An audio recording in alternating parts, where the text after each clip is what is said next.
No weddings and a funeral. Could this one episode of Ted Lasso save you or your company time and, money? One really great example of a show that explores grief through storytelling brilliance is Ted Lasso. Grief. It's that deeply impactful aspect of the human experience, but it's often overlooked in the workplace. And, the subject of grief makes some people uncomfortable. But grief is examined in several TV shows and streaming shows and movies. Ted Lasso depicts grief beautifully, in my somewhat grief experty opinion. So, Ted is a manager. Ted's the head coach of the fictional AFC Richmond English soccer team. So, if you haven't seen Ted Lasso, I highly recommend it. It really is a study of leadership using humanistic management principles, and it's just a great show overall. Now, if you've seen some of my other work, you already know that I especially respect and enjoy the work of Brett Goldstein. So, in Ted Lasso, Goldstein plays the part of Roy Kent. He's also one of the writers and co-producers of the show. Now, the subject of grief is woven throughout the Ted Lasso series, but in this video, we're going to focus on just one episode. And that episode is from season 2. It's episode 10, and it is titled, No Weddings and a Funeral. Now, the episode, it kind of brings together the themes of grief and vulnerability and resilience and through all the characters. And it really does offer some lessons for us, whether that is as managers or colleagues, researchers, and generally just as humans. I still laugh out loud at some parts of this episode, and I still cry in other parts, even though I've seen it several times. And I include it in my teaching, obviously. So I recommend you take the time to watch it or rewatch it after you finish this video. It is an Apple TV series. Or frankly, if you want to, just pause here, go watch the episode, and come back. There's a place for discussion here, and we look forward to hearing what you think and how this exploration ties into your understanding and experiences of grief. Now, as we know, grief doesn't just stay contained. It spills into relationships and into professional dynamics. Grief is in the workplace, and grief literacy is really important. Now, let's take a look at how the experiences of the Ted Lasso characters mirror what we might encounter in the workplace and what research shows us as kind of indicating regarding supporting people who are grieving. So we'll start off kind of with the characters and their grief. So the episode that we're focusing on starts with a cold open, and at some point Sam tells Rebecca he'd like them to disclose their dating relationship at work. Now, they're co-workers with different levels of power, and let's just save that. That's a subject for another video, okay? Rebecca's character is approximately 50 years old in the episode, so we'll estimate her parents are probably in their 70s. Now, it's early morning, and Rebecca's mother arrives unannounced and walks into Rebecca's kitchen. Okay, it probably makes sense to mention family dynamics and boundaries here, but we're going to focus on grief in the workplace in this video, so here we go. Now, after a short conversation, Rebecca says, "So come on, Mother, what has my father done this time?" And her mother replies, "He died." Now, you can imagine the look on Rebecca's face, or you might remember it from watching the episode. Let's compare this to real life. Skipping over the boundaries and people walking into your house and surprising you, have you found yourself in a similar situation regarding the death of a loved one? Have you had to notify someone of a death? Have you been told about the death of someone at a time when you just absolutely weren't expecting it? Now, to be fair, even in cases of long-term illness, death often seems to take us by surprise since it's really not something we can control. So I think that's one of the reasons grief literacy is so important. If we talk about grief and these harder parts of life in situations like this, then, even examining characters and shows and looking at grief research and taking grief literacy courses, it does kind of help us then when real life throws us curveballs like death. After that open, the official Ted Lasso's theme runs. So we get the official song in open.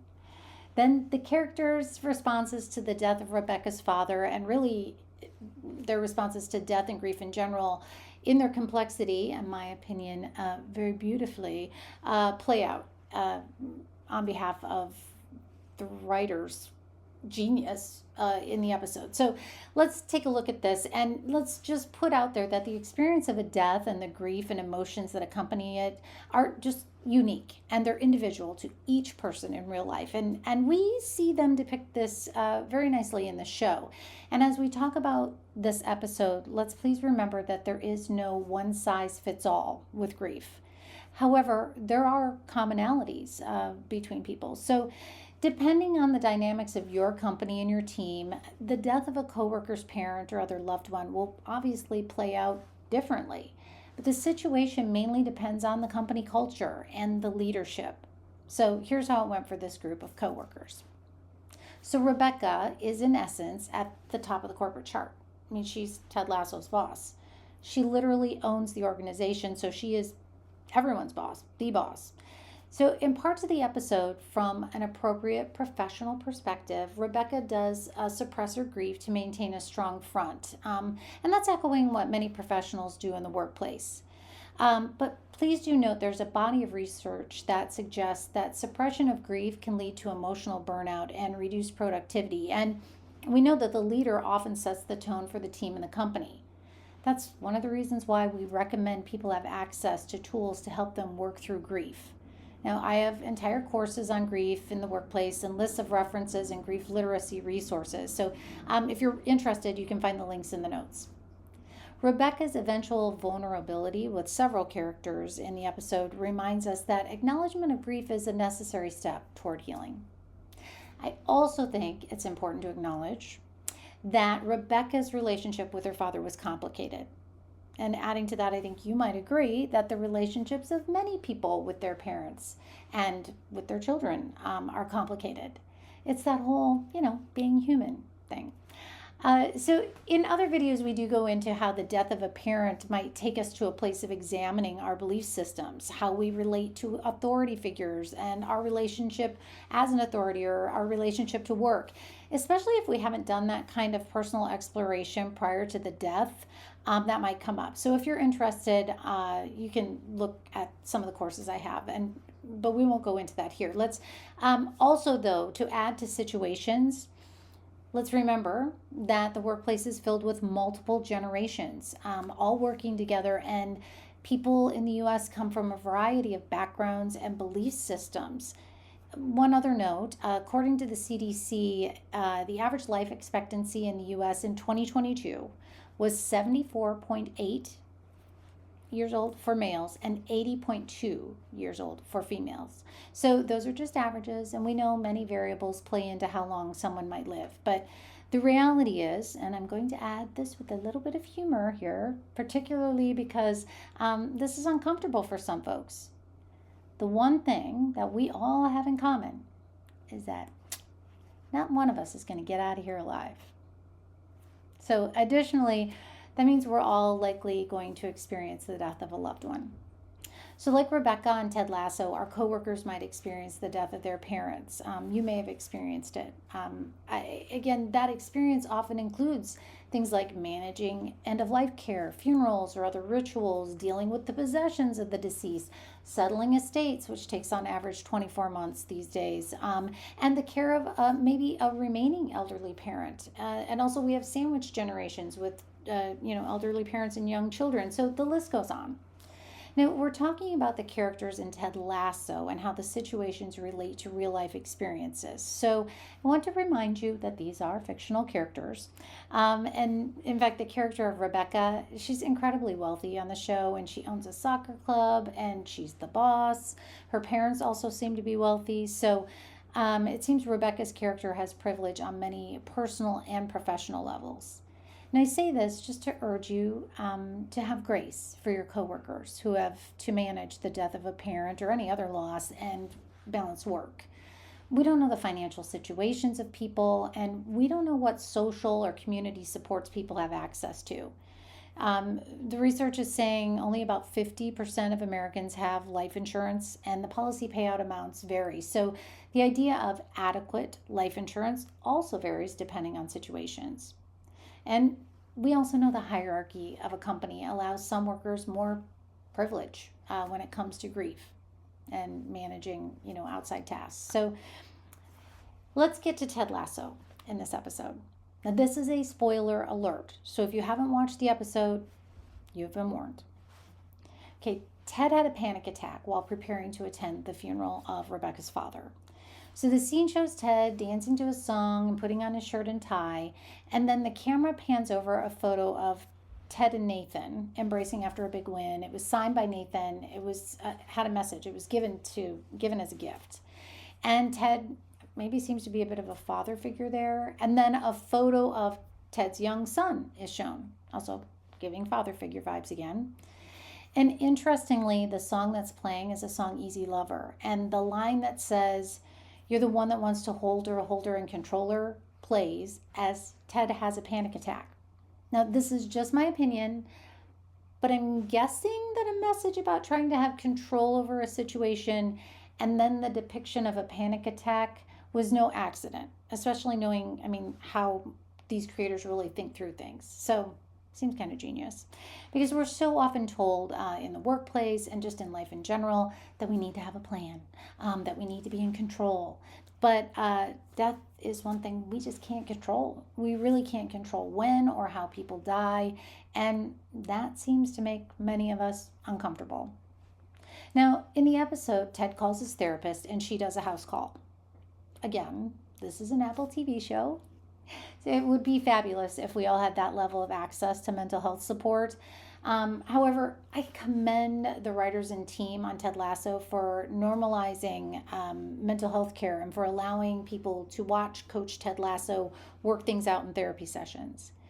So, in the session, Ted shares that he didn't attend his own father's funeral and that this modern day situation with Rebecca's father's funeral is causing him pain and anxiety. So we learn about Ted's father's death by suicide, and then Ted reveals his own suppressed grief. Now I want to stop right here for a second and give an aside, because this segment where the writers and the visual team worked it out to go back and forth between Ted and Rebecca telling their grief stories simultaneously, creative genius. So the stories weave together, and in my opinion, it's a perfect example of showing how, even though events and people are completely unique, the human experience for everyone includes some level of pain and loss. And also, the idea of examining how our younger selves experience something and how the interpretation might later interject into our present adult lives is worth exploring, especially if we have access to a skilled therapist like Ted did. So, in fact, looking at how events from our formative years might play into our lives at work, very much worth exploring, in my opinion. Here's part of the why. So, when we're under pressure, many of us humans revert to patterns based on prior experiences and the parts of our belief systems that were built in our younger, literally formative years. So, grief events in our current life can be stressful, and they might trigger our survival mechanisms or those tactics that served us when we were younger, and they may have helped us literally survive tough situations. Those behaviors might have been our only options. But now it's important to find tools to help us slow down and decide, what healthy actions will best serve us in the present, especially at work. Now, I understand that some work cultures do not make it safe to authentically express emotion and share personal experiences. We might refer to those cultures as less emotionally flexible, possibly less emotionally intelligent. I like the work of Susan David on that subject. There's information in the notes to link to her. But okay, so back to the scene. Rebecca says, "I'm sick of keeping secrets." And at the same time, Ted's therapist says, "Tell me about it," something like that. So this figuratively opens the door for the release of the two grief stories. So Rebecca starts with the date, Friday the 13th. And Ted finishes the date. So we get the feeling the two events happened on the same day in 1991. So the characters are roughly the same age, 50-ish. So the math tells us that they were teenagers at the time the stories took place. So Ted tells us about the day his dad died by suicide. And at the same time, Rebecca's telling us about walking in on her father having an extramarital affair in their family home. So both of those stories indicate disappointment, betrayal, abandonment, and really the end of innocence for the teens based on the actions of their fathers, and then hence a change in their relationships. Also interesting, the date, Friday the 13th, gives a tie in, whether they meant to or not, to the concept of magical thinking. And that's sometimes linked to stories that we tell ourselves around grief events. So the topic of magical thinking deserves its own video, maybe a video series. But in short, magical thinking includes superstitions like the idea of bad things happening on Friday the 13th. So while telling their stories, also an interesting thing that they put in there is that both Ted and Rebecca imitate the sound of a bang. This also seems to be a move of creative genius because it shows how things can change in a moment, bang, but also serves as a reminder that sounds, along with smells, songs, and other sensory pieces, stay in our memories. So this brings in the concepts of, PTSD and complex PTSD or complex trauma as they connect to grief. But that is covered in other videos, and there are other people that are far have more expertise in that. So it's beyond our scope here, but just it seems to have been touched on. Research also shows, by the way, that dates like death anniversaries or even holidays can bring waves of grief to people even decades after the loss. Now, other videos and in my courses, we address how events we experienced in our younger years might be playing into how we manage situations in our current adult present at work. And I mentioned this earlier, that just kind of a refresher that sometimes the ways we act or react are tied back to those early events, especially when we're under stress, and sometimes we aren't even aware of it. Now, in that scene, on a more positive note, Ted's story in particular shows how the resolutions that we make around grief events can quietly, or, well, not so quietly, influence the ways we choose to lead. So Ted's story and Rebecca's stories exemplify how unresolved grief can play into our interpersonal relationships and even the way we see the world. For managers, this might be interesting. Ted's story underscores the importance of empathy and open dialogue about personal challenges. So if you're a leader, have you examined your own experiences of loss and your grief stories? Now, I ask this in case you need and want to support a coworker the way Ted eventually supported Rebecca. Exploring your feelings before a major event can be helpful. And I'm not saying you'll have a panic attack. What I'm saying is your own grief might be triggered, and it's good to be prepared and have done your own grief work so then you can support in a more effective manner. You can support your coworkers and other people. So when we get to the scenes of the funeral, we see Rebecca and her mother greeting a couple in attendance and then confessing to each other quietly that they don't know who the people are and they just acted like they did. Okay, so if you have ever been grieving and receiving guests at a memorial, this might have made you laugh. It actually seems to be a pretty common occurrence. We are reminded that we are human, but also that grief events sometimes come with shock. Grievers can experience brain fog, memory, and concentration issues. We do see those symptoms in the workplace after grief events.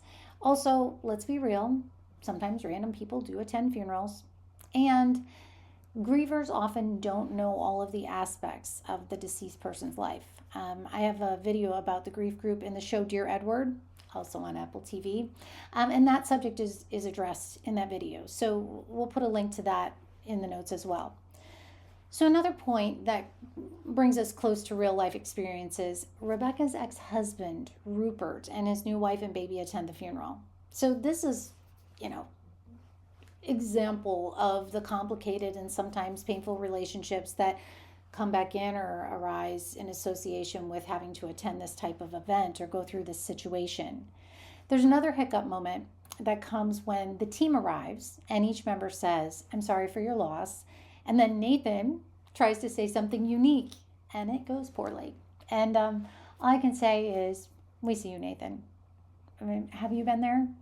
So the grief experts say that just being authentic and honest and saying something like, I'm sorry for your loss, or if appropriate, my heart breaks for you, that's just fine. Listening, witnessing, and being present are far more important than elaborate speeches. Now, another just bit of a note, the show depicts the reality that alcohol and substances are sometimes used to numb the pain of emotions. This coping mechanism becomes problematic for some people, and it isn't a problem for other people. That's a subject for another video. But we do see an alcohol bottle on the table in Ted's flat, presumably from the night before or time before. And when Ted tells the story of his dad's death, he says he went to the refrigerator and drank one of his dad's Coors Lights, and then he called his mother. So just thinking about the fact that our workplaces are filled with different family stories. Some people grew up in families with substance use issues or other dysfunctional or chaotic situations. Some people consider themselves parentified children, meaning they took on the duties of adults very early in life for various reasons, sometimes just because parents had to work.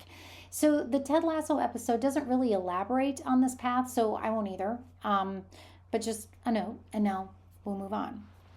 So when Ted was asked by his therapist for a positive memory of his dad, Ted tells a story about having anxiety about reading a book that he needed to read and take a test on in his youth.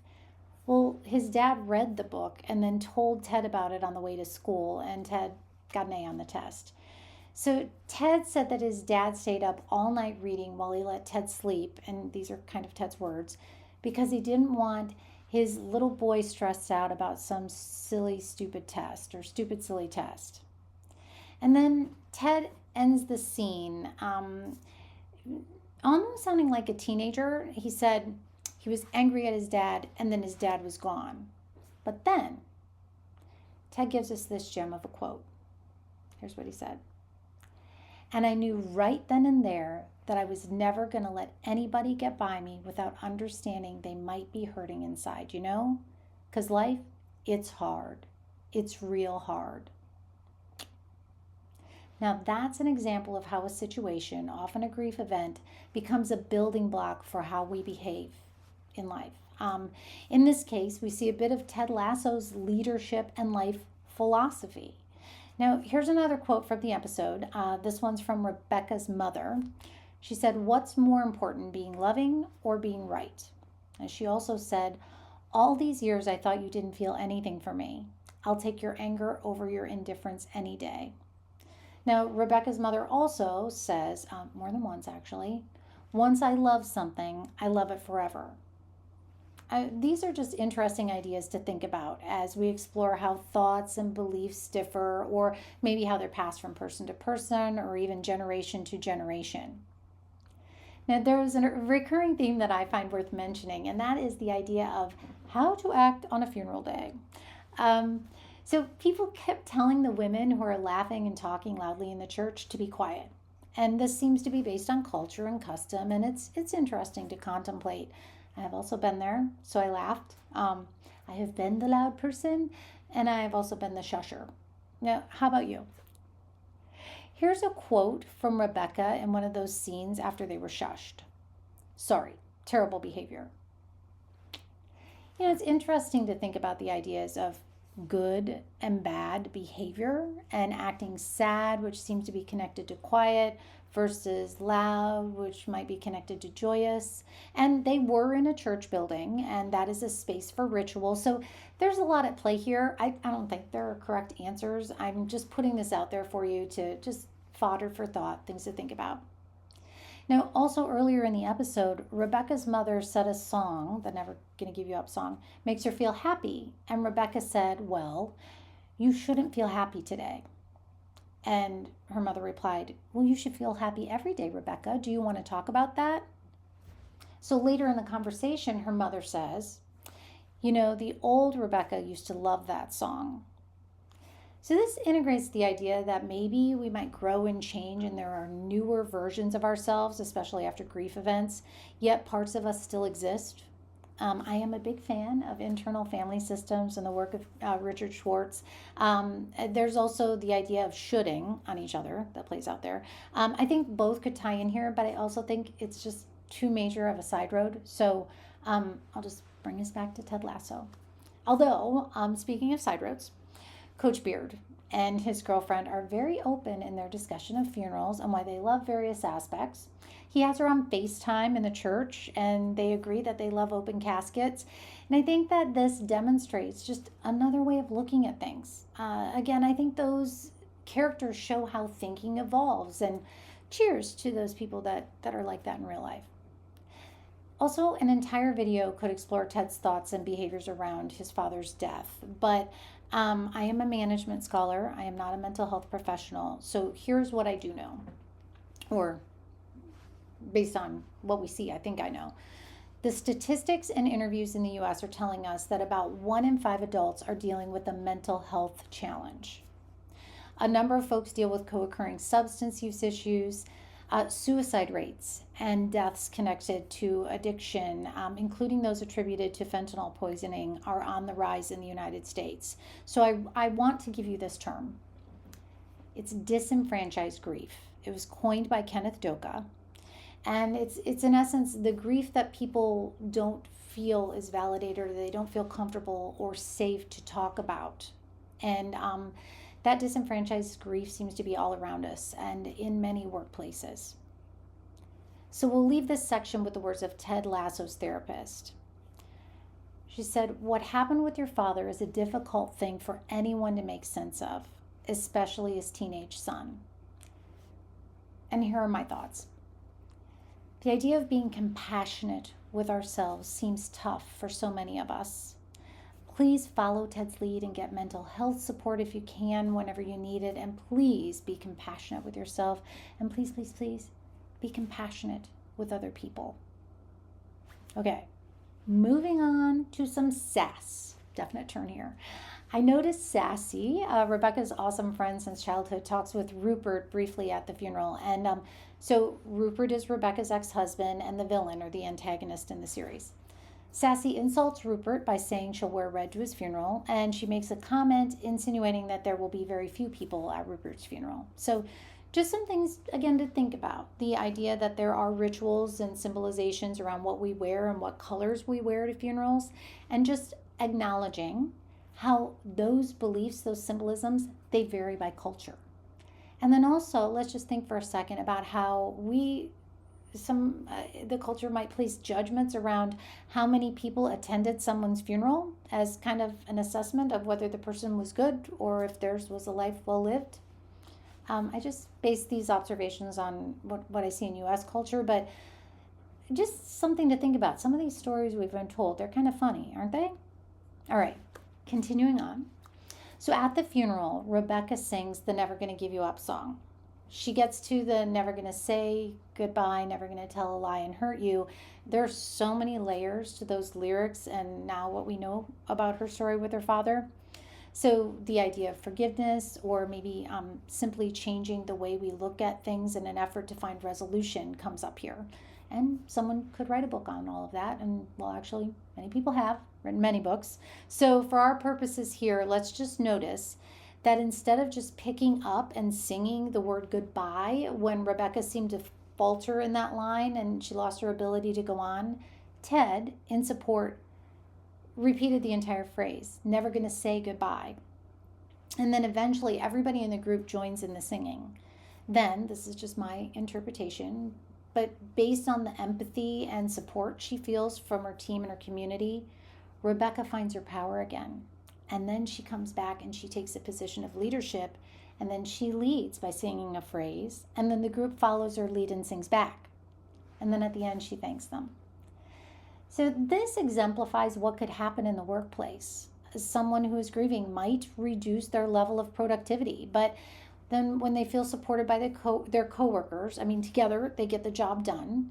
And then eventually, since they trust that they are supported, the grieving worker regains their strength, maybe even has a renewed strength or more knowledge since the event, and then they lead again. And this might be seen as post-traumatic growth. Research seems to confirm that empathetic colleagues can significantly buffer the emotional toll of grief at work. So, also at the funeral site, Roy apologizes to Keeley for making jokes earlier in their conversations. And he says, "Death makes me uncomfortable. Because when my granddad died, I spent every single night for a whole year praying that I could just talk to him just once or see him just one more time, like he was Obi-Wan Kenobi." Okay, first, gotta love a Star Wars reference. Also, gotta love from Roy Kent and Brett Goldstein and the team just showing that the character's prior experiences have played into how he is dealing with grief in the modern day. And also, Roy says it. Death makes him uncomfortable. Yep, we see you, Roy Kent. So, another quote from Roy Kent shows how a grief experience formed his philosophy. He said, "It did make me realize we only have one life and I don't want to waste a second of it." Later in the episode, Rebecca makes the point that being in a relationship means that one can get hurt. She addresses the concept of vulnerability. Now, I want to be clear here again that Ted Lasso is a TV show, and I am painfully aware that being vulnerable in a workplace where the culture is not set up for it has really cost people professionally. So I am parts of groups that work to share humanistic management principles and dignity in the workplace principles, but I understand that not all workplaces have evolved to this point. But there are supportive and grief literate workplaces. There are real life Ted Lassos. So maybe you can be a part of this positive shift. So let's close this video up by going back to the beginning of the Ted Lasso episode 2. What is my favorite moment? Okay, so the group's in the coaching office, and Keeley says, "Where do you think your father is right now?" And Roy Kent says, "In a drawer of a funeral home." And then Keeley says, "But spiritually, where do you think he is?" And Roy replies, "In a drawer of a funeral home." Then Ted says, "Growing up, I thought if you did good things, you went to heaven, and if you did bad things, you went to hell. Nowadays, I know we all do both. So wherever he is, I hope he's happy." And then Higgins pipes in with how he likes to imagine a heaven where animals are in charge and humans are the pets, and that he hopes to spend eternity with his beloved cat. And then Nathan says he'd like to be reincarnated as a tiger. Beard, typical of his character, talks about the 21.3 grams that some people hypothesize is the weight of the soul. And then Roy throws in a comment that I find humorous, and then he says, "You live, you die, you're gone, good night." And he leaves the room. The scene reminds us of the different ways our coworkers might think about and deal with death and loss. Now, meanwhile, the soccer team is in the next room, and they're agreeing they're going to go to the funeral as a team. And their captain tells them they will wear ties, shirts, and no trainers. And another beautiful part of this show is when the team bus shows up at the funeral, and as agreed, they're wearing dress shoes rather than trainers and shirts and ties. And Rebecca notices the shoes.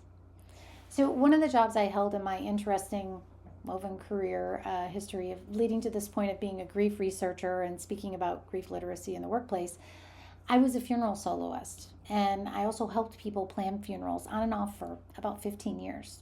And I know the joke of, I started when I was 10 is actually, it's real here. I started singing at funerals when I was 10. So I saw people from all walks of life walking into spaces where rituals were being held so that they could honor the dead. But most importantly, I think the people showed up, in my opinion, to show their support for the still living. And that cleaned up appearance was not about the cost of the clothing or the shoes. It was people doing their very best to present themselves in a way that showed respect to the people that they were giving their condolences to. We could do an entire video on the nuances of those rituals in real life, but let's just focus on this Ted Lasso episode. In my opinion, I think the shoes were symbolic of the point that going to a funeral or other ritual to commemorate the death of someone, it brings out various levels of pain and challenges for people. And Rebecca noticing the effort of her team, specifically the shoes, was symbolic. I'd love to hear your thoughts on that as well. Funerals are weird, aren't they? Okay, that's what Keely said in the episode. And then she asks, Roy, if you die, do you want to be buried or cremated? Like, if you got hit by a bus today, what would I do? And then Roy makes a joke, which I, again, appreciate. But the point I want to make here is that death and funerals often lead people to realize their own mortality and that of their loved ones. And they do discuss it. And like Roy Kent, death makes a lot of people uncomfortable. Many workplaces don't have paid bereavement leave. Arrangements, especially for people who live and work far from where they have to go to handle an event, for example, like the death of a parent, that takes time. Emotions run high, and sometimes people make snap decisions or say things that aren't necessarily appropriate for a professional setting. And this is where we really have the opportunity to give people grace. We can also create grief literate workplaces. Several grief researchers have stated that one way that we can help someone who is grieving is to tell them positive stories if we have them, or memories about the deceased person. So toward the end of the episode, Ted tells a really nice story about Rebecca's father, and Rebecca replies, thanks, Ted. I had forgotten about that. Now, I want to give, here are 4 takeaway lessons for the workplace based on this episode of Ted Lasso. So, number 1, grief is personal, but its impact is organizational.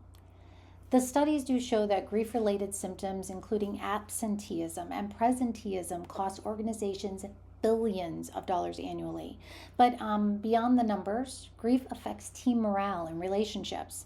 Now, Rebecca and Ted's stories show how that suppressed grief could create emotional barriers, but the episode overall shows how we really can become grief literate and grow from hard times. No, please, the research also shows that the timeline of grief and the experience is different for everyone. Now, number 2 is create spaces for vulnerability. Now, we see that the characters find solace when they share their emotions. Similarly, workplaces can foster safe spaces where employees can feel comfortable discussing personal struggles, even if that means just taking a break. So you could set up a bereavement or grief plan. The worker can have a say in the timing of the announcement or the choice to not announce the situation publicly. The return to work plan could be laid out and just lay out how the situation is going to be handled. Now, some grievers want to talk about their loss with coworkers and others don't. And there's so much to that, and it's far more than we could go into here. I do address some approaches in other videos and courses, but let's just sum it up by saying this. Psychological safety and trust strengthen team dynamics. You could know your bereavement policies and advocate for flexible, human-centered policies. You can know about your employee assistance programs and other grief resources, and share them with your coworkers as appropriate. You can advocate for worker support and become more grief literate. Now, number 3, train managers in emotional flexibility or emotional intelligence and grief literacy. Most managers don't have formal training to recognize and respond to grief. The research indicates that empathetic leadership improves employee well-being and retention, and that's why I'm part of groups of people who teach grief literacy, and we advocate for humanistic management and dignity in the workplace. That means watching Ted Lasso is part of my job and helps me to become more grief literate. So now you too have been helped by Ted Lasso. Now, number 4 is grief is not linear. As Ted Lasso portrays, grief resurfaces unexpectedly. Sometimes another person's loss or grief will cause our own grief to resurface. Sometimes a date or a smell or a sound or even the holiday season can bring grief up for people. Grief events like divorce, loss of property, tornadoes, fires, hurricanes, and even things that are seen as positive, like a relocation for a promotion or empty nesting when kids go to college, can trigger grief. Policies should reflect the reality of grief being unique to each person and having no specific timeline. Flexible leave options and mental health resources can go a real long way in helping support employees. So in conclusion, we see in Ted Lasso that grief, when addressed with compassion and understanding, can lead to growth and connection. And the same is true in our workplaces. So, as managers and educators, and as Ted Lasso fans, we have a unique opportunity to lead with empathy. We can normalize conversations about grief and create environments where people can bring their authentic and whole selves to work. This could mean, quietly setting up a point person for someone who's grieving, or working out accommodations to make the return to work easier. We could also set up workplace policies and procedures to help workers manage what we might call grief flare ups that can happen even years after a loss. I invite you to consider grief not as a problem to be solved, but as a journey to be supported. We are humans, we're not machines. Grief is part of the human experience, and so is joy and connection. There are theories and models like the dual process model and continuing bonds theory and meaning making that suggest that adjusting the way we look at grief might help to create more resilient and ultimately more productive teams and overall flourishing workplaces. So when Rebecca sings Never Gonna Give You Up in honor of her father, and then her people join in to support her, we're reminded of the power of human connection. Even the deepest pain can eventually pass, but it can take time and often some grief work. Grief must be witnessed, and dignity in the workplace is so important. Thanks for just taking the time to consider all of this. Here's creating more grief literate workspaces. And here's the Ted Lasso. If you have the time, please do let us know what you think in the comments.